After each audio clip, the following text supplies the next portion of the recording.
últimos anos, o desenvolvimento da inteligência artificial tem nos levado a muitos questionamentos sobre o nosso futuro da tecnologia, especialmente em relação à possibilidade de alcançar uma IA consciente, uma inteligência artificial tão avançada que vai conseguir dominar o mundo, matar todos os golfinhos e iguanas e talvez a gente também. Mas afinal, o que significa uma inteligência artificial consciente? Como ela se diferencia das outras formas convencionais de IA que nós temos hoje? Bom, vem comigo, vamos entender. As inteligências artificiais hoje em dia estão em todas as partes, em nossos celulares, computadores, óculos de realidade virtual, caixas de som, e com certeza não vai parar por aí. Logo logo você não vai precisar nem de se limpar quando for ao banheiro, seu vaso vai fazer tudinho por você. Mas será que nós realmente estamos preparados para lidar com vasos sanitários mais inteligentes que nós? Nós realmente estamos preparados para essa revolução tecnológica? Bom, vamos junto entender isso.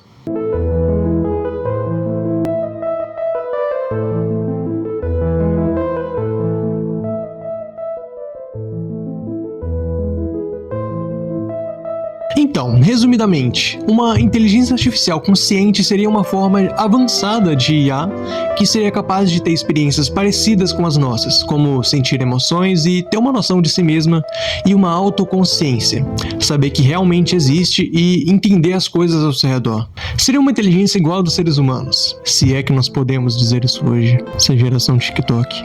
Nós podemos chamar também de AGI, ou Inteligências Artificiais Generalizadas. Resumindo muito, atualmente as IAs que nós conhecemos como o GPT ou outras ferramentas que se dizem inteligências artificiais só conseguem fazer tarefas muito específicas, como reconhecer vozes ou rostos, mas não têm consciência ou sentimentos como nós. E elas podem ser chamadas de ANI, ou Inteligência Artificial Estreita.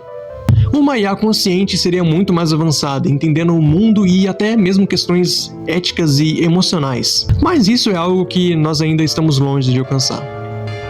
Ou será que não?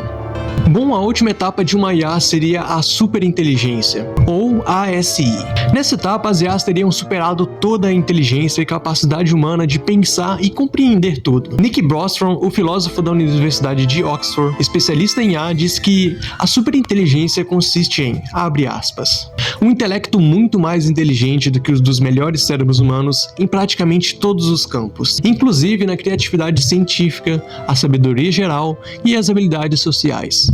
Algumas pessoas pensam que isso pode ainda estar longe de acontecer, mas muitos estudiosos e profissionais da área afirmam que o ser humano poderá alcançar a imortalidade até 2030, com nanorobôs atuando dentro do nosso corpo. Bom, isso pra mim me parece muita doideira, mas me diz aí nos comentários o que você acha disso.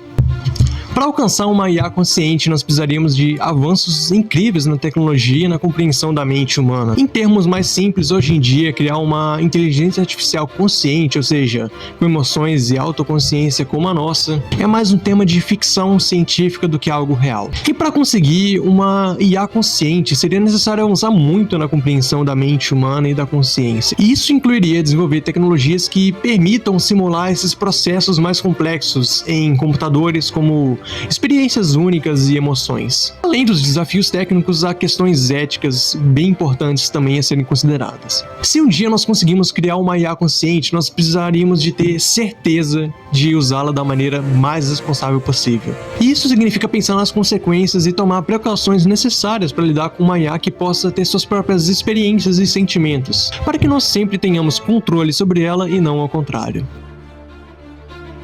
As leis da robótica foram criadas pelo escritor Isaac Asimov em suas histórias de ficção científica para orientar o comportamento de robôs. São 3 leis básicas. A primeira lei diz que um robô não pode prejudicar um ser humano ou, por inação, permitir que um ser humano sofra algum mal. A segunda lei diz que um robô deve obedecer às ordens dadas por um ser humano, exceto se essas ordens entrarem em conflito com a primeira lei. A terceira lei diz que um robô deve proteger sua própria existência, desde que essa proteção não entre em conflito com a primeira lei ou com a segunda. E mais tarde, Isaac Asimov criou mais uma lei que estaria acima de todas as outras, a Lei Zero. A Lei Zero diz que um robô não pode causar nenhum mal à humanidade, ou, por omissão, permitir que a humanidade sofra algum mal. Olhando de primeira, com todas essas leis, não parece que algo poderia dar errado, né? Mas, existem muitas coisas que poderiam entrar em conflito com essas leis e criar desastres enormes. Nós ainda não chegamos a esse nível de ter robôs super inteligentes andando por aí, mas é um problema tão grande grande que nós já temos que nos preocupar antes mesmo de acontecer. O experimento dos clipes de papel proposto por Nick Bostrom é uma maneira de ilustrar os possíveis perigos de uma inteligência artificial mal alinhada. Vamos imaginar como seria. Imagine que você tem uma IA extremamente superinteligente capaz de fazer qualquer coisa. Então tá, eu tenho essa inteligência artificial superinteligente e eu coloco ela para trabalhar na minha empresa. E só peço uma coisa: maximize a produção de clipes de papel. Só isso, faz o que você quiser, mas aumenta essa produção aí. Bom, parece inofensivo, certo? Mas a máquina começa a produzir de uma maneira muito boa, de uma forma que você nunca tinha visto antes. Mas você disse para ela que era para fazer de tudo para aumentar essa produção. Então a máquina para e pensa: e se eu começar a usar os recursos que os seres humanos usam hoje para suas necessidades básicas? E se eu começar uma guerra para que assim o preço do ferro e do alumínio caia naquele país? Se a economia estiver desestabilizada, eles vão cobrar muito mais barato. E isso destaca a importância de pensar muito bem antes de dar instruções para uma máquina. É fundamental que as instruções dadas para essas IAs sejam bem claras e precisas. Considerem todas as possíveis ramificações das suas ações, evitando ao máximo todas as possíveis catástrofes. Na aprendizagem de máquina, a função de perda é como nós ensinamos a máquina a como melhorar. Ela define o que é certo e errado durante o treinamento, e escolher a função de perda pode ser um pouco difícil, porque nós não podemos levar em conta as questões éticas importantes, como justiça ou privacidade. Ensinar ética para uma inteligência artificial em um mundo com tantas culturas diferentes é bem complicado. O que é considerado certo em um país pode não ser considerado certo em outro e vice-versa. Por isso é importante considerar a variedade de perspectivas e valores ao treinar uma inteligência artificial para tomar essas decisões. Agora, outra coisa muito importante: como nós podemos passar a ideia do que é certo e errado para uma inteligência artificial se nós mesmos somos falhos nessas questões?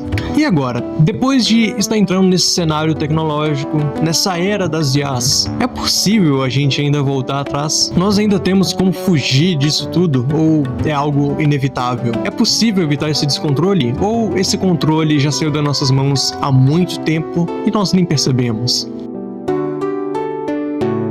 Com isso, eu fico por aqui. Eu espero que você tenha gostado e não se esqueça de deixar o seu like e se inscrever. Nós nos vemos num próximo vídeo.